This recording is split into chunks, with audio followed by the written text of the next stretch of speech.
Hello everyone. ਅੱਜ ਆਪਾਂ ਆਪਣਾ ਮਾਸਟਰ ਕੈਡਰ ਮੈਥ ਦੇ ਲਈ ਜੋ ਇੰਪੋਰਟੈਂਟ ਟੌਪਿਕ ਹੈ ਸਟੈਟਿਕਸ ਉਹ ਡਿਸਕਸ ਕਰਨ ਜਾ ਰਹੇ ਹਾਂ। ਸਭ ਤੋਂ ਪਹਿਲੇ ਆਪਾਂ ਨੂੰ ਸਟੈਟਿਕਸ ਦੇ ਮੀਨਿੰਗ ਦਾ ਪਤਾ ਹੋਣਾ ਚਾਹੀਦਾ ਹੈ ਕਿ ਜੋ ਵਰਡ ਸਟੈਟਿਕਸ ਹੈ ਇਹਦਾ ਕੀ ਮਤਲਬ ਹੈ। ਜੋ ਸਟੈਟਿਕਸ ਵਰਡ ਹੈ ਉਹ ਕਿੱਥੋਂ ਲਿਆ ਗਿਆ ਹੈ? ਉਹ ਲੈਟਿਨ ਵਰਡ ਸਟੇਟਸ ਐਂਡ ਜਿਹੜਾ ਇਟਾਲੀਅਨ ਵਰਡ ਹੈ ਸਟੈਟੀਆ ਤੋਂ ਲਿਆ ਗਿਆ ਹੈ, ਜਿੰਦਾ ਮਤਲਬ ਕੀ ਹੈ ਐਨ ਔਰਗਨਾਈਜ਼ਡ ਪੋਲੀਟੀਕਲ ਸਟੇਟ। ਓਕੇ, ਮਤਲਬ ਇਹਦੇ ਵਿੱਚ ਆਪਾਂ ਦੇਖਦੇ ਹਾਂ ਕਿ ਸਟੇਟ ਵਿੱਚ ਜਿਹੜਾ ਆਪਣੇ ਕੋਲ ਡਾਟਾ ਹੁੰਦਾ ਇੱਕ ਔਰਗਨਾਈਜ਼ਡ ਵੇ ਦੇ ਨਾਲ ਹੁੰਦਾ ਹੈ। ਠੀਕ ਹੈ, ਹੁਣ ਆਪਾਂ ਦੇਖਦੇ ਹਾਂ ਕਿ ਜੋ ਸਟੈਟਿਕਸ ਹੈ ਇਹਦੇ ਹੁਣ ਫੀਚਰਸ ਕੀ ਨੇ। Okay, collection and organisation of data, ਇਹਦੇ 'ਚ ਆਪਾਂ ਦੇਖਦੇ ਹਾਂ ਕਿ ਆਪਣੇ ਕੋਲ ਇੱਕ ਡਾਟਾ ਦੀ ਕਲੈਕਸ਼ਨ ਹੁੰਦੀ ਹੈ ਅਤੇ ਜਿਹੜਾ ਆਪਣੇ ਕੋਲ ਡਾਟਾ ਪ੍ਰੈਜੈਂਟ ਹੁੰਦਾ ਨਾ ਉਹ ਇੱਕ ਔਰਗਨਾਈਜ਼ਡ ਵੇ ਦੇ ਨਾਲ ਹੁੰਦਾ ਹੈ। ਓਕੇ, ਇਹਦੇ ਵਿੱਚ ਡਾਟਾ ਨੂੰ ਕੀ ਕੀਤਾ ਜਾਂਦਾ ਹੈ? ਪ੍ਰੈਜੈਂਟ ਕੀਤਾ ਜਾਂਦਾ ਹੈ। ਫਿਰ ਆਪਾਂ ਜਦੋਂ ਆਪਣੇ ਕੋਲ ਡਾਟਾ ਪ੍ਰੈਜੈਂਟ ਹੈ ਫਿਰ ਦੇਖਦੇ ਹਾਂ ਉਹਨੂੰ ਆਪਾਂ ਐਨਾਲਿਸਿਸ ਕਰਦੇ ਹਾਂ। ਠੀਕ ਹੈ, ਉਸ ਤੋਂ ਬਾਅਦ ਆਪਾਂ ਉਹਦੇ ਤੋਂ ਇੰਟਰਪ੍ਰੀਟੇਸ਼ਨ ਕਰਦੇ ਹਾਂ, ਆਪਣੇ ਨਤੀਜੇ 'ਤੇ ਪਹੁੰਚਦੇ ਹਾਂ ਕਿ ਇਸ ਡਾਟੇ ਤੋਂ ਆਪਾਂ ਨੂੰ ਕੀ ਸਮਝਣ ਤੋਂ ਮਿਲਿਆ।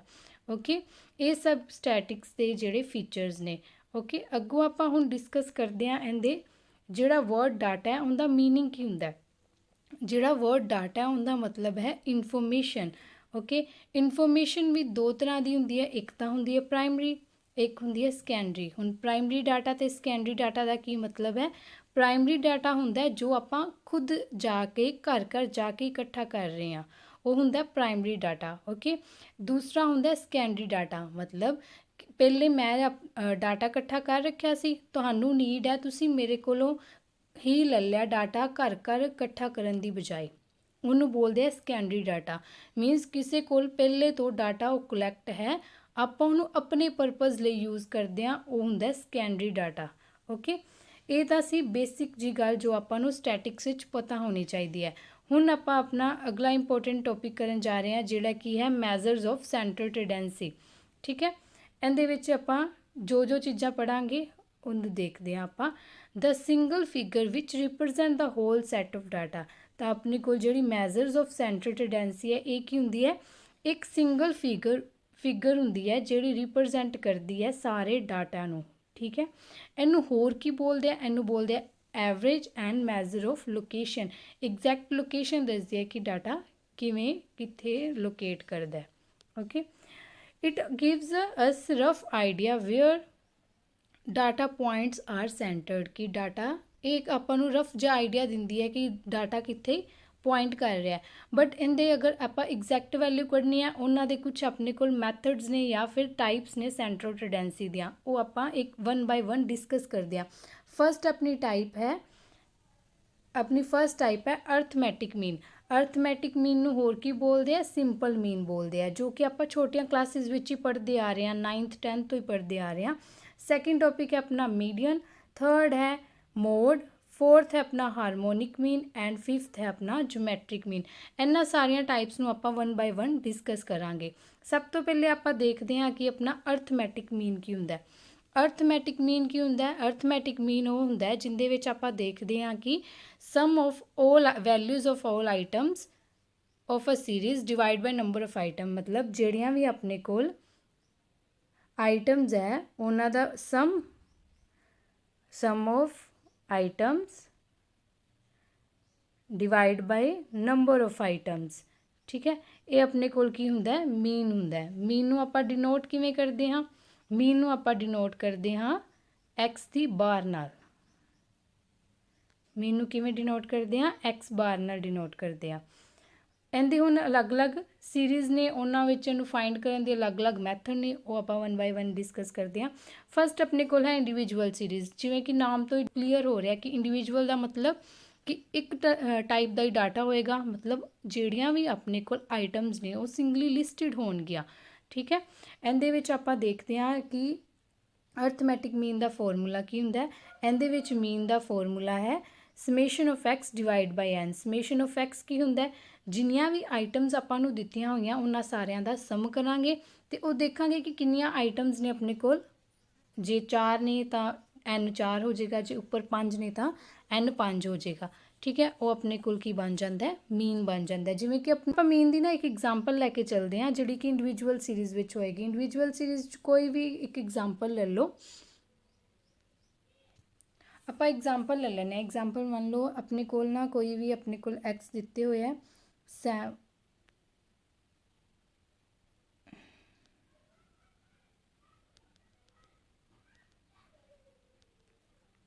ਆਪਣੇ ਕੋਲ x ਦੀ ਵੈਲਿਊ ਦਿੱਤੀਆਂ ਹੋਈਆਂ ਨੇ 7 8 10 12 ਐਂਡ 13 ਦਿੱਤੀਆਂ ਹੋਈਆਂ ਨੇ। ਠੀਕ ਹੈ, ਇਹਦੇ ਤੋਂ ਆਪਾਂ ਹੁਣ ਮੀਨ ਕੱਢਣਾ ਹੈ। ਮੀਨ ਕਿਵੇਂ ਫਾਈਂਡ ਆਊਟ ਕਰਾਂਗੇ? ਇਹਨਾਂ ਸਾਰਿਆਂ ਦਾ ਸਮ ਨਿਕਾਲ ਲਓ।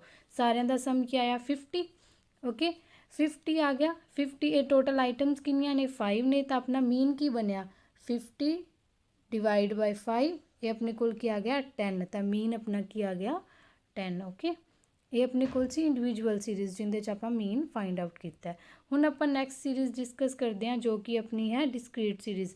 ਡਿਸਕ੍ਰੀਟ ਸੀਰੀਜ਼ ਵਿੱਚ ਕੀ ਹੁੰਦਾ? ਜਿਹੜਾ ਡਾਟਾ ਹੁੰਦਾ ਨਾ ਉਹ ਰਿਪਰਜੈਂਟ ਕੀਤਾ ਜਾਂਦਾ ਹੈ ਐਗਜ਼ੈਕਟ ਮੈਜ਼ਰਮੈਂਟ ਦੇ ਅਕੋਰਡਿੰਗ, ਜਿਹੜੇ ਕਿ ਕਲੀਅਰਲੀ ਸ਼ੋਨ ਹੋਣ। ਮਤਲਬ ਡਿਸਕ੍ਰੀਟ ਤੋਂ ਸ਼ੋ ਹੋ ਰਿਹਾ।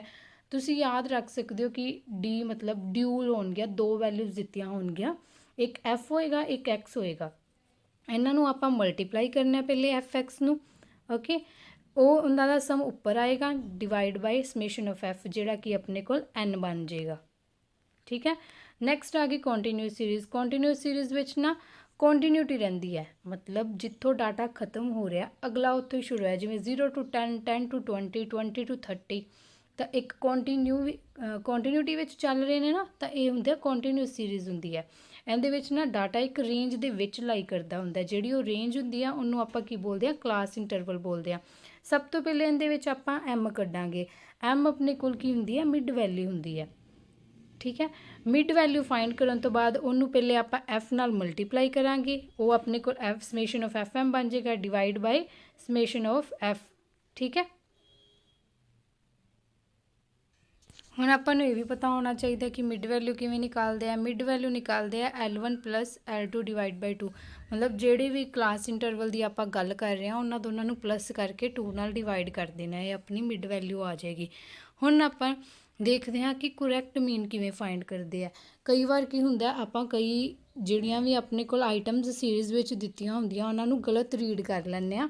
ਉਸ ਕੇਸ ਵਿੱਚ ਆਪਾਂ ਪੂਰੀ ਦੁਬਾਰਾ ਸੋਲਵ ਕਰਨ ਦੀ ਬਜਾਏ ਸਿੱਧਾ ਹੀ ਕਰੈਕਟ ਮੀਨ ਕਿਵੇਂ ਫਾਈਂਡ ਕਰ ਸਕਦੇ ਆ ਉਹਦਾ ਫਾਰਮੂਲਾ ਦੇਖਦੇ ਆ। ਮੀਨ ਕਰੈਕਟ ਕਿਵੇਂ ਨਿਕਲੇਗਾ? ਰੋਂਗ ਸਮੇਸ਼ਨ ਐਕਸ, ਜੋ ਆਪਾਂ ਪਹਿਲੇ ਆਪਣਾ ਸਮੇਸ਼ਨ ਐਕਸ ਕੱਢਿਆ ਉਹਦੇ ਵਿੱਚੋਂ ਇਨਕਰੈਕਟ ਵੈਲਿਊ ਨੂੰ ਮਾਈਨਸ ਕਰਾਂਗੇ ਤੇ ਪਲੱਸ ਕਿਹਨੂੰ ਕਰਾਂਗੇ? ਆਪਾਂ ਕਰੈਕਟ ਵੈਲਿਊ ਨੂੰ। ਇਹਨੂੰ ਡਿਵਾਈਡ ਕਰ ਦਾਂਗੇ ਐਨ ਨਾਲ, ਤਾਂ ਆਪਣੇ ਕੋਲ ਜਿਹੜਾ ਕਰੈਕਟ ਮੀਨ ਆ ਜਾਏਗਾ। ਹੁਣ ਦੇਖਦੇ ਹਾਂ ਕੰਬਾਈਨਡ ਮੀਨ। ਕਈ ਵਾਰ ਕੀ ਹੁੰਦਾ, ਆਪਣੇ ਕੋਲ ਨਾ ਦੋ ਮੀਨ ਦਿੱਤੇ ਹੁੰਦੇ ਆ ਤੇ ਦੋ ਹੀ ਨੰਬਰ ਆਫ ਸੀਰੀਜ਼ ਦਿੱਤੀਆਂ ਹੁੰਦੀਆਂ, ਮਤਲਬ ਨੰਬਰਿੰਗ ਦਿੱਤੀ ਹੁੰਦੀ ਹੈ। ਜਿਵੇਂ ਕਲਾਸ ਦੋ ਕਲਾਸਿਸ ਨੇ, ਇੱਕ 6th ਕਲਾਸ ਹੈ ਇੱਕ 7th ਕਲਾਸ ਹੈ। ਦੋਨਾਂ ਵਿੱਚ ਇੱਕ ਕਲਾਸ ਵਿੱਚ 30 ਬੱਚੇ ਨੇ, ਇੱਕ ਵਿੱਚ 40 ਨੇ। ਇਹਨਾਂ ਦੇ ਮੀਨ ਆਪਾਂ ਨੂੰ ਦਿੱਤਾ ਹੋਇਆ, ਮੀਨ ਏਜ ਲਗਾ ਲਓ ਦਿੱਤੀ ਹੋਈ ਹੈ। ਉਹਦਾ ਕੰਬਾਈਨਡ ਮੀਨ ਕੱਢਣਾ ਕਿ ਦੋਨੋਂ ਕਲਾਸਿਸ ਦਾ ਕੰਬਾਈਨਡ ਮੀਨ ਕੀ ਹੋਏਗਾ। ਉਦੋਂ ਆਪਾਂ ਇਹ ਫਾਰਮੂਲੇ ਦਾ ਯੂਜ਼ ਕਰਦੇ ਹਾਂ। ਕੰਬਾਈਨਡ ਮੀਨ ਕਿਵੇਂ ਆਏਗਾ? ਆਪਾਂ 1 ਔਰ 2 ਦਾ ਨਿਕਾਲਣਾ ਹੈ, ਮਤਲਬ ਕਲਾਸ 6 ਐਂਡ ਕਲਾਸ 7 ਦਾ ਨਿਕਾਲਣਾ ਹੈ। ਤਾਂ ਕੰਬਾਈਨਡ ਮੀਨ ਆਪਣਾ ਕੀ ਹੋ ਗਿਆ? Mean of x12 is equal to mean of 1 n1 plus mean of 2 n2 divide by n1 plus n2। ਇਹ ਆਪਣੇ ਕੋਲ ਕੰਬਾਈਨਡ ਮੀਨ ਆ ਜਾਏਗਾ। ਠੀਕ ਹੈ, ਇਹ ਹੁਣ ਆ ਸਾਰੇ ਇਕੱਠੇ ਫਾਰਮੂਲੇ ਦੇ ਰੱਖੇ ਨੇ। ਅਗਰ ਤੁਸੀਂ ਸਕਰੀਨਸ਼ਾਟ ਲੈਣਾ ਚਾਹੋ ਤਾਂ ਇਹਦਾ ਸਕਰੀਨਸ਼ਾਟ ਲੈ ਕੇ ਰੱਖ ਸਕਦੇ ਹੋ। ਇਹ ਵੈਸੇ ਬੇਸਿਕ ਜਿਹੇ ਫਾਰਮੂਲੇ ਨੇ ਜੋ ਆਪਾਂ ਛੋਟੀਆਂ ਕਲਾਸਿਸ ਤੋਂ ਹੀ ਪੜ੍ਹਦੇ ਆ ਰਹੇ ਹਾਂ। ਠੀਕ ਹੈ, ਅੱਗੇ ਕੁਝ ਪ੍ਰੋਪਰਟੀਜ਼ ਨੇ ਜੋ ਅਰਥਮੈਟਿਕ ਮੀਨ ਦੀਆਂ, ਉਹਨਾਂ ਨੂੰ ਧਿਆਨ ਵਿੱਚ ਰੱਖਣ ਦੀ ਲੋੜ ਹੈ ਕਿਉਂਕਿ ਕਈ ਵਾਰ ਆਪਣੇ ਕੋਲ ਨਾ ਪ੍ਰੋਪਰਟੀਜ਼ ਵਿੱਚੋਂ ਸਮ ਬਣ ਕੇ ਆ ਜਾਂਦੇ ਹੈ। ਠੀਕ ਹੈ, ਇਹਨਾਂ ਚੀਜ਼ਾਂ ਦਾ ਯਾਦ ਰੱਖਣ ਦੀ ਲੋੜ ਹੈ। ਜਿਵੇਂ ਕਿ ਹੈ sum of deviation of items from arithmetic mean is always 0। ਮਤਲਬ ਕਿ ਜਦੋਂ ਆਪਾਂ ਮੀਨ ਦੀ ਵੈਲਿਊ ਕੱਢ ਲਈ, ਉਹਨੂੰ ਆਪਾਂ ਜੋ ਵੀ ਆਪਣੇ ਕੋਲ ਐਕਸ ਗਿਵਨ ਹੈ ਉਹਦੇ ਚੋਂ ਮਾਈਨਸ ਕੀਤਾ। ਓਕੇ, ਆਪਣੇ ਕੋਲ ਇੱਕ ਅਲੱਗ ਕੋਲਮ ਬਣ ਗਿਆ। ਉਹਨਾਂ ਦਾ ਜਦੋਂ ਆਪਾਂ ਸਮ ਕਰਾਂਗੇ ਨਾ ਹਮੇਸ਼ਾ 0 ਹੁੰਦਾ। ਸੈਕਿੰਡ ਕੀ ਹੈ? Sum of square deviation of items from arithmetic mean is minimum. ਜਦੋਂ ਆਪਾਂ ਸਕੁਅਰ ਕਰਕੇ ਡੈਵੀਏਸ਼ਨ ਦਾ ਉਹਦਾ ਸਮ ਕਰਦੇ ਹਾਂ, ਉਹ ਕੀ ਆਪਣੇ ਕੋਲ ਹੁੰਦਾ? ਮਿਨੀਮਮ ਹੁੰਦਾ। ਫਿਰ ਅਗਲਾ ਥਰਡ ਪੁਆਇੰਟ ਕੀ ਹੈ? ਜਦੋਂ ਆਪਾਂ ਕਿਸੇ ਵੀ ਆਈਟਮ ਸੀਰੀਜ਼ ਦੀ ਨੂੰ ਇਨਕਰੀਜ਼ ਕਰਦੇ ਹਾਂ, ਚਾਹੇ ਡਿਕਰੀਜ਼ ਕਰਦੇ ਹਾਂ, ਚਾਹੇ ਮਲਟੀਪਲਾਈ ਚਾਹੇ ਡਿਵਾਈਡ, ਕਿਸੇ ਇੱਕ ਕੌਂਸਟੈਂਟ ਨਾਲ, ਤਾਂ ਆਪਣਾ ਅਰਥਮੈਟਿਕ ਮੀਨ ਵੀ ਉਸੇ ਹੀ ਕੌਂਸਟੈਂਟ ਦੇ ਮਤਲਬ ਉਵੇਂ ਹੀ ਜਾਂ ਤਾਂ ਇਨਕਰੀਜ਼ ਹੋਏਗਾ ਜਾਂ ਡਿਕਰੀਜ਼ ਹੋਏਗਾ ਜਾਂ ਮਲਟੀਪਲਾਈ ਜਾਂ ਡਿਵਾਈਡ। ਜਿਵੇਂ ਕਿ ਆਪਾਂ ਨੂੰ ਦਿੱਤਾ ਹੋਇਆ ਕਿ ਆਪਣੇ ਕੋਲ ਕੋਈ ਵੀ ਮੀਨ ਦੀਆਂ ਸਾਰੀਆਂ ਆਈਟਮਸ ਨੂੰ ਆਪਾਂ ਨਾ ਵਧਾ ਦਿੱਤਾ ਇਨਕਰੀਜ਼ ਬਾਈ 2, ਤਾਂ ਆਪਣਾ ਜਿਹੜਾ ਆਪਾਂ ਸਾਰੀਆਂ ਆਈਟਮਸ ਨੂੰ 2 ਵਧਾ ਕੇ ਲਿਖਣ ਦੀ ਬਜਾਏ ਸਿੱਧਾ ਜੋ ਆਪਣੇ ਕੋਲ ਮੀਨ ਹੈ ਨਾ ਉਹਨੂੰ 2 ਇਨਕਰੀਜ਼ ਕਰਕੇ ਲਿਖ ਦਾਂਗੇ, ਤਾਂ ਆਪਣਾ ਸਹੀ ਆਨਸਰ ਆਏਗਾ। ਸੇਮ ਮਲਟੀਪਲਾਈ ਜੇ ਦਿੱਤਾ ਹੋਇਆ ਤਾਂ ਮਲਟੀਪਲਾਈ ਕਰਕੇ ਅਰਥਮੈਟਿਕ ਮੀਨ ਚੇਂਜ ਹੋਏਗਾ। ਓਕੇ, ਇਹ ਸੀ ਆਪਣਾ ਅਰਥਮੈਟਿਕ ਮੀਨ, ਜਿਹਦੇ ਵਿੱਚ ਆਪਾਂ ਇਹਦੇ ਸਾਰੀਆਂ ਟਾਈਪਸ ਨੂੰ ਡਿਸਕਸ ਕੀਤਾ, ਜਿਹਦੇ ਵਿੱਚ ਆਪਾਂ ਇੰਡੀਵਿਜੂਅਲ ਸੀਰੀਜ਼ ਦੀ ਡਿਸਕਸ਼ਨ ਕੀਤੀ, ਡਿਸਕ੍ਰੀਟ ਸੀਰੀਜ਼ ਦੀ, ਕੰਟੀਨਿਊਸ ਸੀਰੀਜ਼। ਫਿਰ ਆਪਾਂ ਦੇਖਿਆ ਕਿ ਆਪਣੇ ਕੋਲ ਕਰੈਕਟ ਮੀਨ ਕਿਵੇਂ ਫਾਈਂਡ ਕਰਨਾ ਹੁੰਦਾ, ਕੰਬਾਈਨਡ ਮੀਨ ਕਿਵੇਂ ਫਾਈਂਡ ਕਰਨਾ ਹੁੰਦਾ, ਅਤੇ ਆਪਾਂ ਲਾਸਟ ਦਿਨ ਦੀਆਂ ਕੁਝ ਪ੍ਰੋਪਰਟੀਜ਼ ਨੂੰ ਡਿਸਕਸ ਕੀਤਾ, ਜਿਨ੍ਹਾਂ ਵਿੱਚੋਂ ਕਿ ਮਾਸਟਰ ਕੈਡਰ ਵਿੱਚ ਕੁਐਸਚਨ ਬਣ ਕੇ ਆ ਸਕਦੇ ਹਨ। ਹੁਣ ਆਪਾਂ ਇਹਦੀ ਸੈਕਿੰਡ ਟਾਈਪ ਡਿਸਕਸ ਕਰਦੇ ਹਾਂ, ਜੋ ਕਿ ਆਪਣੇ ਕੋਲ ਹੈ ਮੀਡੀਅਨ। ਮੀਡੀਅਨ ਕੀ ਹੁੰਦਾ, ਇਹ ਨਾ ਇੱਕ ਮਿਡਲ ਵੈਲਿਊ ਹੁੰਦੀ ਹੈ ਗਰੁੱਪ ਦੀ, ਜਿਹੜੀ ਕਿ ਆਪਣੇ ਕੋਲ ਜੋ ਵੀ ਡਾਟਾ ਜਾਂ ਸੀਰੀਜ਼ ਦਿੱਤੀ ਹੋਈ ਆ ਉਹਨੂੰ 2 ਇਕੁਅਲ ਪਾਰਟਸ ਵਿੱਚ ਡਿਵਾਈਡ ਕਰਦੀ ਹੈ। ਇਹਨੂੰ ਆਪਾਂ ਡਿਨੋਟ ਕਰਦੇ ਹਾਂ ਕੈਪੀਟਲ M ਨਾਲ। ਠੀਕ ਹੈ, ਹੁਣ ਆਪਾਂ ਦੇਖਦੇ ਹਾਂ ਕਿ ਇਹਨੂੰ ਕੈਲਕੂਲੇਟ ਕਿਵੇਂ ਕੀਤਾ ਜਾ ਸਕਦਾ।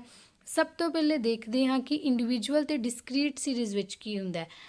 ਮੀਡੀਅਨ ਕਰਨ ਤੋਂ ਪਹਿਲਾਂ ਨਾ ਆਪਾਂ ਨੂੰ ਇਹ ਧਿਆਨ ਦੇਣ ਦੀ ਲੋੜ ਹੈ, ਜਦੋਂ ਵੀ ਆਪਾਂ ਮੀਡੀਅਨ ਫਾਈਂਡ ਕਰਦੇ ਹਾਂ, ਕਿ ਜਿਹੜਾ ਵੀ ਆਪਣੇ ਕੋਲ ਡਾਟਾ ਗਿਵਨ ਹੈ ਨਾ, ਉਹਨੂੰ ਜਾਂ ਤਾਂ ਆਪਾਂ ਅਰੇਂਜ ਕਰਾਂਗੇ ਅਸੈਂਡਿੰਗ ਆਰਡਰ 'ਚ ਜਾਂ ਡਿਸੈਂਡਿੰਗ ਆਰਡਰ 'ਚ, ਮਤਲਬ ਜਾਂ ਤਾਂ ਵੱਧਦੇ ਕ੍ਰਮ 'ਚ ਲਿਖਾਂਗੇ ਜਾਂ ਘਟਦੇ ਕ੍ਰਮ ਵਿੱਚ ਲਿਖਾਂਗੇ। ਉਸ ਤੋਂ ਬਾਅਦ ਹੀ ਆਪਾਂ ਜੋ ਆਪਣੀ ਸੀਰੀਜ਼ ਹੈ ਉਹਦਾ ਮੀਡੀਅਨ ਫਾਈਂਡ ਕਰ ਸਕਦੇ ਹਾਂ। ਠੀਕ ਹੈ, ਇਹ ਚੀਜ਼ ਧਿਆਨ ਦੇਣ ਦੀ ਲੋੜ ਹੈ। ਇਹ ਦੋਨੋਂ ਕੇਸ 'ਚ ਅਪਲਾਈ ਹੋਏਗਾ, ਚਾਹੇ ਇੰਡੀਵਿਜੂਅਲ ਸੀਰੀਜ਼ ਹੈ ਚਾਹੇ ਡਿਸਕ੍ਰੀਟ ਸੀਰੀਜ਼ ਹੈ। ਓਕੇ, ਡਿਸਕ੍ਰੀਟ ਸੀਰੀਜ਼ ਵਿੱਚ ਥੋੜ੍ਹਾ ਜਿਹਾ ਇੱਕ ਸਟੈਪ ਐਡ ਹੋ ਜਾਂਦਾ, ਉਹ ਕੀ ਹੁੰਦਾ ਉਹ ਦੇਖ ਲੈਂਦੇ ਹਾਂ। ਡਿਸਕ੍ਰੀਟ ਸੀਰੀਜ਼ 'ਚ ਕੀ ਹੁੰਦਾ, ਆਪਾਂ ਨਾ ਕਿਊਮੂਲੇਟਿਵ ਫ੍ਰੀਕੁਐਂਸੀ ਕੱਢਣੀ ਹੁੰਦੀ ਹੈ, ਮਤਲਬ ਸਾਰੀਆਂ ਜਿਹੜੀਆਂ ਵੀ ਆਪਣੇ ਕੋਲ ਐਫ ਦਿੱਤਾ ਹੋਇਆ ਨਾ ਉਹਦਾ ਸਮ ਕਰਕੇ ਲਿਖਣਾ ਹੁੰਦਾ। ਓਕੇ, ਹੁਣ ਇਹਦੇ 'ਚ ਕਿਵੇਂ ਹੁੰਦਾ, 2 ਤਰ੍ਹਾਂ ਦੇ ਆਪਣੇ ਕੋਲ ਹੋ ਸਕਦੇ ਆ ਕੇਸ, ਜਾਂ ਤਾਂ ਆਪਣੇ ਕੋਲ n ਜਿਹੜਾ ਉਹ ਓਡ ਹੋ ਸਕਦਾ ਅਤੇ ਜਾਂ n ਆਪਣੇ ਕੋਲ ਈਵਨ ਹੋ ਸਕਦਾ। ਪਹਿਲੇ ਆਪਾਂ ਦੇਖਦੇ ਹਾਂ ਜਦੋਂ ਆਪਣੇ ਕੋਲ n ਓਡ ਹੁੰਦਾ, ਜਦੋਂ ਆਪਣੇ ਕੋਲ n ਓਡ ਹੋਏਗਾ ਤਾਂ ਜਿਹੜਾ ਸਾਈਜ਼ ਆਫ ਮੀਡੀਅਨ ਕੀ ਬਣ ਜਾਏਗਾ, ਸਾਈਜ਼ ਆਫ n+1/2th ਆਈਟਮ। ਠੀਕ ਹੈ, ਇਹ ਤਾਂ ਸਿੱਧਾ ਹੀ ਸੀ। ਜਦੋਂ ਆਪਣੇ ਕੋਲ n ਈਵਨ ਹੋ ਜਾਏਗਾ ਉਦੋਂ ਕੀ ਹੋ ਜਾਊਗਾ, size of n/2th item plus n/2 + 1th item divide by 2। ਇਹ ਆਪਣੇ ਕੋਲ ਨਾ ਮੀਡੀਅਨ ਦਾ ਫਾਰਮੂਲਾ ਹੈ। ਓਕੇ, ਪਰ ਕੰਟੀਨਿਊਸ ਸੀਰੀਜ਼ ਜਦੋਂ ਕਰਦੇ ਹਾਂ ਉਹਦੇ ਵਿੱਚ ਥੋੜ੍ਹਾ ਜਿਹਾ ਇਹਦਾ ਫਾਰਮੂਲਾ ਚੇਂਜ ਹੋ ਜਾਂਦਾ। ਇੰਡੀਵਿਜੂਅਲ ਸੀਰੀਜ਼ ਅਤੇ ਡਿਸਕ੍ਰੀਟ ਸੀਰੀਜ਼ ਵਿੱਚ ਮੀਡੀਅਨ ਕੱਢਣਾ ਈਜ਼ੀ ਹੈ, ਬਟ ਕੰਟੀਨਿਊਸ ਸੀਰੀਜ਼ 'ਚ ਇੱਕ ਫਾਰਮੂਲਾ ਆਪਾਂ ਨੂੰ ਹੋਰ ਯਾਦ ਰੱਖਣਾ ਪਏਗਾ। ਉਹ ਕੀ ਹੈ, ਕੰਟੀਨਿਊਸ ਸੀਰੀਜ਼ ਵਿੱਚ ਇੱਥੇ ਜਦੋਂ ਆਪਾਂ ਉੱਪਰ n+1/2th ਆਈਟਮ ਲੈ ਰਹੇ ਸੀ ਨਾ ਇਹਦੀ ਜਗ੍ਹਾ 'ਤੇ, ਇੱਥੇ ਆਪਣੇ ਕੋਲ n/2th ਆਈਟਮ ਆ ਜਾਏਗੀ। ਠੀਕ ਹੈ, ਪਹਿਲੀ ਗੱਲ ਤਾਂ ਇਹ ਧਿਆਨ ਦੇਣ ਦੀ ਹੈ। ਦੂਸਰਾ ਇਹਦੇ ਵਿੱਚ ਕੀ ਧਿਆਨ ਦੇਣਾ ਚਾਹੀਦਾ ਕਿ ਆਪਾਂ ਸਭ ਤੋਂ ਪਹਿਲੇ ਤਾਂ n/2th ਆਈਟਮ ਕੱਢ ਲਈ ਕਿ ਆਪਣਾ ਜਿਹੜਾ ਮੀਡੀਅਨ ਦੀ ਵੈਲਿਊ ਹੈ ਉਹ ਕਿੱਥੇ ਲਾਈ ਕਰ ਰਹੀ ਹੈ, ਕਿਹੜੀ ਕਲਾਸ ਇੰਟਰਵਲ ਵਿੱਚ ਲਾਈ ਕਰ ਰਹੀ ਹੈ। ਉਸ ਤੋਂ ਬਾਅਦ ਆਪਾਂ ਇਹਦੇ ਤੋਂ ਐਕਚੁਅਲ ਜਿਹੜਾ ਮੀਨ ਹੈ ਉਹ ਕੱਢਾਂਗੇ। ਉਹਦੇ ਵਾਸਤੇ ਆਪਣੇ ਕੋਲ ਫਾਰਮੂਲਾ ਕਿਹੜਾ ਹੈ, ਉਹਦੇ ਵਾਸਤੇ ਆਪਣੇ ਕੋਲ ਫਾਰਮੂਲਾ ਹੈਗਾ median is equal to L1 + n/2 - CF divide by F multiply by I। ਇਹ ਹੁਣ ਸਾਰੀਆਂ ਚੀਜ਼ਾਂ ਹੁੰਦੀਆਂ ਕੀ ਨੇ, ਇਹਨੂੰ ਆਪਾਂ ਨਾ ਇੱਕ ਐਗਜ਼ਾਮਪਲ ਦੇ ਥਰੂ ਸਮਝਦੇ ਹਾਂ ਤਾਂ ਆਪਾਂ ਨੂੰ ਜ਼ਿਆਦਾ ਕਲੀਅਰ ਹੋ ਜਾਏਗਾ। ਇਹ ਦੇਖੋ, ਆਪਣੇ ਕੋਲ ਵੈਲਿਊ ਦਿੱਤੀ ਹੋਈ ਹੈ 0 to 10, 10 to 20, 20 to 30, 30 to 40, 40 to 50, 50 to 60 and F ਦਿੱਤਾ ਹੋਇਆ। ਸਭ ਤੋਂ ਪਹਿਲਾ ਸਟੈਪ ਆਪਾਂ ਕੀ ਕਰਨਾ, ਸਭ ਤੋਂ ਪਹਿਲਾ ਸਟੈਪ ਆਪਣੇ ਕੋਲ ਕੀ ਹੈ, ਆਪਾਂ ਜੋ ਆਪਣੇ ਕੋਲ F ਦਿੱਤਾ ਹੈ ਇਹਦਾ CF ਨਿਕਾਲਣਾ ਹੈ। CF ਕਿਵੇਂ ਕੱਢਾਂਗੇ, 4 ਦਾ ਤਾਂ 4 ਹੀ ਆ ਗਿਆ, 4 ਵਿੱਚ ਆਪਾਂ 12 ਐਡ ਕੀਤੇ 16, 16 ਵਿੱਚ 24 ਐਡ ਕੀਤੇ 40, 40 ਵਿੱਚ 36 ਐਡ ਕੀਤੇ 76 ਬਣ ਗਿਆ, 76 ਵਿੱਚ 15 ਐਡ ਕਰਤੇ 91 ਐਂਡ 91 ਵਿੱਚ ਜਦੋਂ ਆਪਾਂ 5 ਐਡ ਕੀਤੇ ਆਪਣੇ ਕੋਲ 96 ਬਣ ਗਿਆ। ਇਸ ਤਰ੍ਹਾਂ ਆਪਾਂ CF ਨਿਕਾਲਦੇ ਹੁੰਦੇ ਹਾਂ। ਠੀਕ ਹੈ, ਇਹ ਆਪਣੇ ਕੋਲ CF ਨਿਕਲ ਗਈ। ਜੋ ਆਪਣੇ ਕੋਲ ਲਾਸਟ 'ਤੇ ਨੰਬਰ ਆਏ ਨਾ, ਇਹ ਹੀ ਆਪਣਾ N ਹੁੰਦਾ। ਕਲੀਅਰ, ਹੁਣ ਆਪਾਂ ਦੇਖਦੇ ਹਾਂ ਕਿ ਇਹਦਾ ਜਿਹੜਾ ਕਿੱਥੇ ਲਾਈ ਕਰਦਾ, ਤਾਂ ਮੀਡੀਅਨ ਕੀ ਹੋਏਗਾ, ਸਾਈਜ਼ ਆਫ 96/2th ਆਈਟਮ, ਪਤਾ ਆਪਾਂ ਨੂੰ ਵੀ n/2th ਆਈਟਮ ਹੁੰਦਾ, ਤਾਂ 96/2th ਆਈਟਮ ਕੱਢਤਾ, ਇਹ ਆਪਣੇ ਕੋਲ 48 ਆ ਗਿਆ। 48 ਆ ਗਿਆ। ਹੁਣ ਆਪਾਂ ਦੇਖਦੇ ਹਾਂ ਕਿ 48 ਆਪਣਾ ਕਿੱਥੇ ਲਾਈ ਕਰੇਗਾ। ਹੁਣ CF ਵਿੱਚ ਦੇਖੋ, ਜਿਹੜਾ ਆਪਣੇ ਕੋਲ 48 ਤੋਂ ਵੱਡਾ ਦੇਖਣਾ, ਛੋਟਾ ਨਹੀਂ। 48 ਜਿਹੜਾ ਹੈ 40 ਵਿੱਚ ਤਾਂ ਆਏਗਾ ਹੀ ਨਹੀਂ, ਤਾਂ ਇਸ ਤੋਂ ਵੱਡੀ ਕਿਹੜੀ ਹੈ ਆਪਣੇ ਕੋਲ 76। ਤਾਂ ਜੋ ਆਪਣਾ ਮੀਡੀਅਨ ਹੈ ਨਾ, ਇਹ ਇਸ ਲਾਈਨ ਕਲਾਸ ਇੰਟਰਵਲ ਵਿੱਚ ਲਾਈ ਕਰੇਗਾ, ਜੋ ਕਿ ਆਪਣਾ 30 to 40 ਹੈ। ਓਕੇ, ਇਹਦੇ ਵਿੱਚ ਹੁਣ ਦੇਖਦੇ ਹਾਂ ਆਪਣਾ F ਕੀ ਹੁੰਦਾ, CF ਕੀ ਹੁੰਦਾ। ਇਹ ਸਾਰੀਆਂ ਚੀਜ਼ਾਂ ਵੱਲ ਵੀ ਆਪਾਂ ਧਿਆਨ ਦਿੰਦੇ ਹਾਂ। ਆਪਣੇ ਕੋਲ ਦੇਖੋ, ਆਪਾਂ ਪਹਿਲੇ ਲਿਖਤਾ ਕਿ ਜਿਹੜਾ ਮੀਡੀਅਨ ਹੈ ਉਹ ਲਾਈ ਕਰਦਾ 30 to 40 ਕਲਾਸ ਇੰਟਰਵਲ 'ਚ। ਠੀਕ ਹੈ, ਆਪਣੇ ਕੋਲ formula C L1 + n/2 - CF/F × I।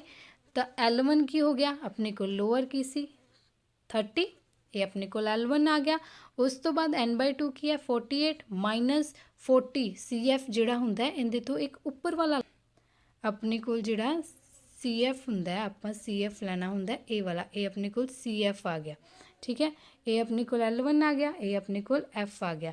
ਇਹਨਾਂ ਸਾਰੀਆਂ ਵੈਲਿਊਜ਼ ਨੂੰ ਜਦੋਂ ਆਪਾਂ ਫਾਰਮੂਲਾ ਵਿੱਚ ਪੁੱਟ ਕਰਾਂਗੇ ਤਾਂ ਆਪਣੇ ਕੋਲ ਕੀ ਆ ਜਾਏਗੀ, ਮੀਡੀਅਨ ਦੀ ਵੈਲਿਊ ਆ ਜਾਏਗੀ। ਇਹ ਦੇਖਦੇ ਹਾਂ ਆਪਾਂ, ਇਹਨਾਂ ਨੂੰ ਪੁੱਟ ਕੀਤਾ 48 - 40 / 36 × 10, 30 ਪਲੱਸ ਇਹਨਾਂ ਨੂੰ ਮਾਈਨਸ ਕੀਤਾ 8 ਆ ਗਿਆ। 8 ਨੂੰ 10 ਨਾਲ ਮੈਂ ਡਾਇਰੈਕਟ ਮਲਟੀਪਲਾਈ ਕਰਕੇ 80 ਲਿਖਤਾ, 80 / 36, 30 ਪਲੱਸ 2.22 ਆ ਗਿਆ। ਮੀਡੀਅਨ ਆਪਣੇ ਕੋਲ ਆ ਗਿਆ 32.22। ਠੀਕ ਹੈ, ਹੁਣ ਆਪਾਂ ਦੇਖਦੇ ਹਾਂ ਕੁਝ ਪਾਰਟੀਸ਼ਨਸ ਵੈਲਿਊ ਹੁੰਦੀਆਂ, ਇਹ ਕੀ ਹੁੰਦੀਆਂ ਨੇ। ਜਿਹੜਾ ਮੀਡੀਅਨ ਹੈ ਉਹ ਤਾਂ ਕਿਸੇ ਵੀ ਸੀਰੀਜ਼ ਨੂੰ 2 ਪਾਰਟਸ ਡਿਵਾਈਡ ਕਰਦਾ, ਬਟ ਜ਼ਰੂਰੀ ਨਹੀਂ ਹੈ ਨਾ ਕਿ 2 ਪਾਰਟਸ ਡਿਵਾਈਡ ਹੋਣ। ਤਾਂ ਅੱਗੋਂ ਆਪਾਂ ਦੇਖਦੇ ਹਾਂ ਪਾਰਟੀਸ਼ਨ ਵੈਲਿਊ ਕੀ ਹੁੰਦੀ ਆ। ਪਾਰਟੀਸ਼ਨ ਵੈਲਿਊਜ਼ ਹੁੰਦੀਆਂ ਜਿਹੜੀਆਂ ਕਿ ਸੈੱਟ ਜਾਂ ਓਬਜ਼ਰਵੇਸ਼ਨ ਨੂੰ ਡਿਵਾਈਡ ਕਰਦੀਆਂ ਇਕੁਅਲ ਨੰਬਰ ਆਫ ਪਾਰਟਸ ਵਿੱਚ। ਮੀਡੀਅਨ ਜਿਹੜਾ ਹੈਗਾ ਉਹ ਤਾਂ 2 ਪਾਰਟਸ ਡਿਵਾਈਡ ਕਰਦਾ, ਜੋ ਆਪਾਂ ਉੱਪਰ ਡਿਸਕਸ ਕਰ ਚੁੱਕੇ ਹਾਂ। ਉਵੇਂ ਹੀ ਜਿਹੜਾ ਕੁਆਰਟਾਈਲ ਹੁੰਦਾ ਉਹ ਜਿਹੜੀ ਆਪਣੇ ਕੋਲ ਗਿਵਨ ਸੀਰੀਜ਼ ਜਾਂ ਗਿਵਨ ਸੈੱਟ ਹੈ ਉਹਨੂੰ 4 ਪਾਰਟਸ ਡਿਵਾਈਡ ਕਰਦਾ, ਬਟ ਇਹਦੇ ਕੁਆਰਟਾਈਲ ਕਿੰਨੇ ਬਣਨਗੇ, 3 ਬਣਨਗੇ, Q1 Q2 Q3। ਪਰ ਜਿਹੜਾ Q2 ਹੈ ਉਹ ਕੀ ਹੁੰਦਾ ਆਪਣੇ ਕੋਲ, ਮੀਡੀਅਨ ਹੀ ਹੁੰਦਾ। ਕਲੀਅਰ। ਕੁਆਂਟਾਈਲ ਕੀ ਹੁੰਦਾ, ਕੁਇੰਟਾਈਲਸ ਕੀ ਹੁੰਦਾ, ਇਹ ਨਾ 5 ਪਾਰਟਸ ਡਿਵਾਈਡ ਕਰਦੇ ਆ। ਤਾਂ 4 ਕੁਇੰਟਾਈਲਸ ਹੋ ਗਏ, ਕਿਹੜੇ ਕਿਹੜੇ, QU1 ਤਾਂ QU2 QU3 QU4, ਇਹ ਆਪਣੇ ਕੋਲ 4 ਕੁਇੰਟਾਈਲਸ ਹੋ ਗਏ। ਡਿਸਾਈਲ ਕੀ ਹੁੰਦਾ, ਡਿਸਾਈਲ ਆਪਣੇ ਕੋਲ 10 ਇਕੁਅਲ ਪਾਰਟਸ 'ਚ ਡਿਵਾਈਡ ਕਰਦਾ, ਤਾਂ ਇਹਦੇ ਵਿੱਚ 9 ਡਿਸਾਈਲ ਹੋ ਗਏ, D1 D2 D3 up to so on D9 ਤੱਕ। ਪਰਸੈਂਟਾਈਲ ਡਿਵਾਈਡ ਕਰਦਾ ਹੈ ਸੀਰੀਜ਼ ਨੂੰ ਇਕੁਅਲ 100 ਪਾਰਟਸ ਵਿੱਚ, ਤੇ ਇਹਦੇ ਵਿੱਚ ਕਿੰਨੇ ਪਰਸੈਂਟਾਈਲ ਹੋ ਗਏ, 99, P1 P2 P3 ਤੋਂ ਲੈ ਕੇ P99 ਤੱਕ। ਜਿਹੜੀਆਂ ਪਾਰਟੀਸ਼ਨ ਵੈਲਿਊਜ਼ ਹੁੰਦੀਆਂ ਨਾ, ਇਹ ਸਿਰਫ ਆਪਾਂ ਨੂੰ ਨਾ ਇੱਕ ਹੈਲਪ ਕਰਦੀਆਂ ਅੰਡਰਸਟੈਂਡ ਕਰਨ ਵਿੱਚ ਕਿ ਜਿਹੜੀ ਆਪਣੀ ਮੀਡੀਅਨ ਦੀ ਵੈਲਿਊ ਹੈ ਨਾ ਉਹ ਕਿੰਨੀ ਕੁ ਸਕੈਟਰਡ ਕਰ ਰਹੀ ਹੈ। ਤਾਂ ਠੀਕ ਹੈ, ਇੱਥੇ ਹੁਣ ਆਪਾਂ ਨੇ ਕੋਲ ਟੇਬਲ ਦਿੱਤਾ ਹੋਇਆ ਜਿਹਦੇ 'ਚ ਆਪਾਂ ਦੇਖ ਸਕਦੇ ਹਾਂ ਕਲੀਅਰਲੀ ਕਿ ਸੀਰੀਜ਼ ਕਿਵੇਂ ਡਿਵਾਈਡ ਹੁੰਦੀ ਹੈ ਅਤੇ ਉਹਦੀਆਂ ਪਾਰਟੀਸ਼ਨ ਵੈਲਿਊਜ਼ ਕੀ ਬਣਦੀਆਂ। ਅੱਜ ਦੇ ਲੈਕਚਰ ਲਈ ਇੰਨਾ ਹੀ। ਕੱਲ੍ਹ ਆਪਾਂ ਡਿਸਕਸ ਕਰਾਂਗੇ ਕਿ ਮੋਡ ਕੀ ਹੁੰਦਾ, ਜਿਓਮੈਟ੍ਰਿਕ ਮੀਨ ਕੀ ਹੁੰਦਾ, ਹਾਰਮੋਨਿਕ ਮੀਨ ਕੀ ਹੁੰਦਾ। Thank you for watching this lesson, hope you like it.